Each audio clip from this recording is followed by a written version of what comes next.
En este video, una joven que pretende defender los supuestos derechos de las mujeres es aleccionada por la activista Kristan Hawkins. Al principio, parece ser una conversación normal, pero la señorita se altera y sucede lo que verás a continuación. ¡Empecemos! What is the citizenship of unborn fetuses conceived in the United States?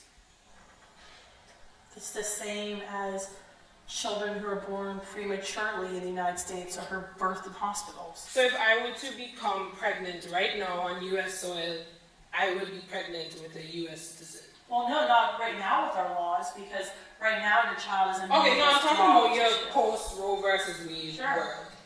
That child would be a U.S. citizen. Mhm. I am not a U.S. citizen. So if I were to go back to my country, where it is legal for me to do what I want to do with my body, would that be illegal to the U.S.? Is that an offense to the U.S. because I would be killing a U.S. citizen? That's a very good question. This is your rabbit hole. And then, because I'm assuming that you're one of the Republicans who are against illegal immigration, Mexicans, crazy, whatever, you cannot, if I were a Mexican woman that you want to deport, and I say I am pregnant with a U.S. citizen, what are you going to do? You cannot deport Mexican women after that. This is the rabbit hole that you're going to create. Sure. And I think by the end of what I'm saying, you're going to reply with, I don't know. That's what it's going to No, be. I actually think this is actually a really good conversation. That's why I'm here. Because this is a These are conversation. things that you do not consider. Well, this is a conversation we need to have, and I'm actually excited that we're actually having this conversation.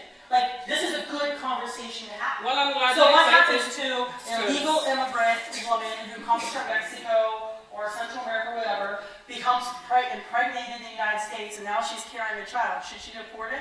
I would say no. Okay. Like, that's super Okay, simple. so I'm from a country where a lot of Americans, vacation. And if I were to have sex with an American man and I were to become pregnant with an American child, because you know that any American person's, any child that they have is a U.S. citizen, could I deport that child conceived in my country under the laws in my country where I am allowed to deport children?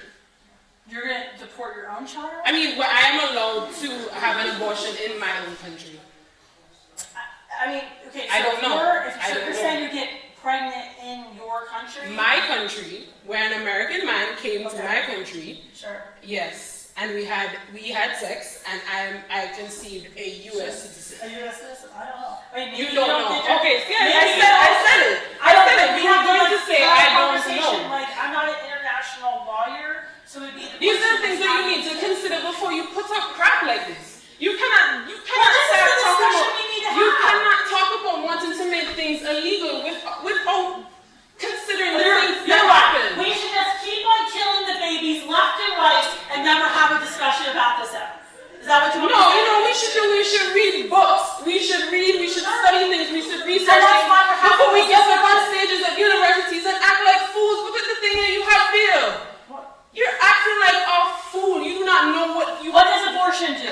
What does Are abortion you do? kidding me, bro? It is an exercise of my right to do what I want to with What my happens to body. abortion? What God happens to gave abortion? you one womb. Well, I don't know how many wombs God gave you, but He didn't give you mine. So you can leave mine alone. That is all I'm What trying to happens say to in you. an abortion? Listen, I'm telling you, anytime I'm pregnant, I will have an abortion. I don't know about you. Because as you know as well, Xavier University women is really proud of this. women used to use hangers to your laws are not going to make your laws are not going to make abortion impossible. Your laws are making abortion inaccessible, and That's people why we will fight still to have make it illegal and unthinkable. That's why I said at the beginning of my presentation, our goal in the pro-life movement is twofold. But I'm asking you a question. What happens in an abortion? I get to choose what is mine and what If is there's not nothing mine. wrong with what happens in abortion, then tell me what happens in abortion. If it's so good, tell me what happens in abortion. A fetus, a clump of cells that I did not ask to be here, they can go.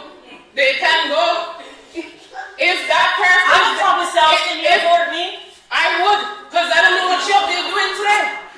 I they're doing today. You need to sit down with a book and you need to sit down. I don't know if you need to enroll at the university. Explain to me and what do happens to some. abortion. So clump of cells. You know, and you do not know what happens when you make laws like this. You do not understand what your Roe versus Wade world would look like. And you think it's funny. That's the same thing I said to you outside. You think this is funny? You No, have I think this people's is an life. important discussion to have, man. Half the We people, don't have this half the discussion. people in this This is room, an important half the people in this discussion. room are on student loans. And you want them to have children? You know how much children cost? You're privileged as hell. You're privileged as hell. You have 4 kids. They have medical issues. I cannot afford a medical bill, $1,000 medical bill, as such that half of these children in here cannot afford. And you're making these laws because you can afford a $1,000 bill. What happened to Can you afford a $1,000 medical bill right now? Yes, you can, but half the people in this room can't afford it. And then you stand there talking about, oh, let's give women what they need. Women do not need. Why are we putting women in a position that they need to be supported? Why can't women be this, ma'am? Why can't women be independent on their own? Why can't women just live in a world where they can make their own decisions on their own bodies and their own time?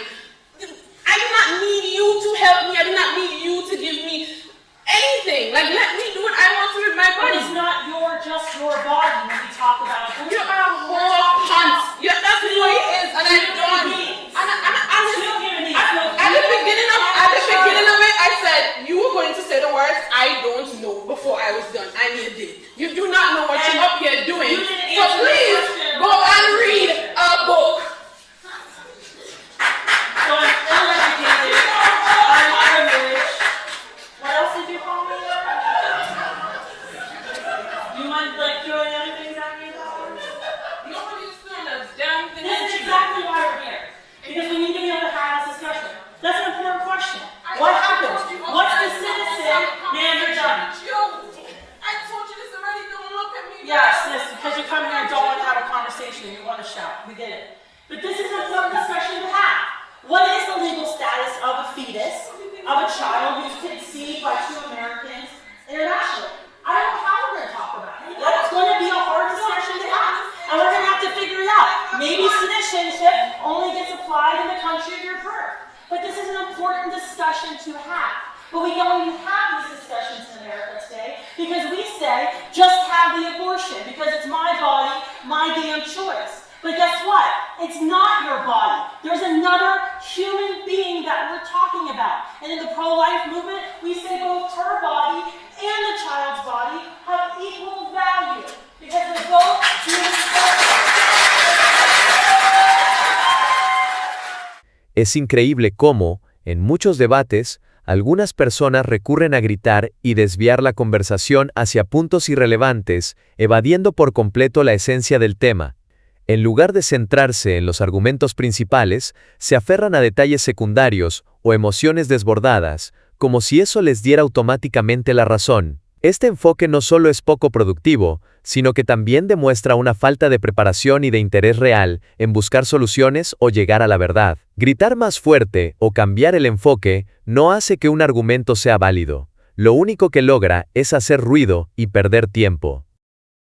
Los hechos y la lógica siempre deben ser el eje de cualquier discusión. Creer que se puede ganar un debate simplemente elevando el tono o cambiando de tema, no solo es un error, sino que también muestra cuán vacíos son los argumentos que algunos intentan defender. Lo irónico es que al final, muchas de estas personas creen haber ganado el debate simplemente porque hablaron más fuerte o desviaron la atención de lo que realmente importa. Sin embargo, la verdad no se altera por gritos ni por distracciones, permanece firme, esperando ser reconocida por aquellos dispuestos a escuchar y razonar. Si queremos avanzar en cualquier discusión, debemos dejar de premiar el ruido y enfocarnos en el contenido. Y aquí culmina este video. Si te gustó puedes darle like, comentar y compartirlo. Asimismo, si disfrutas este tipo de contenido, suscríbete al canal. Tengo muchos más videos similares que podrían gustarte. Gracias y hasta luego.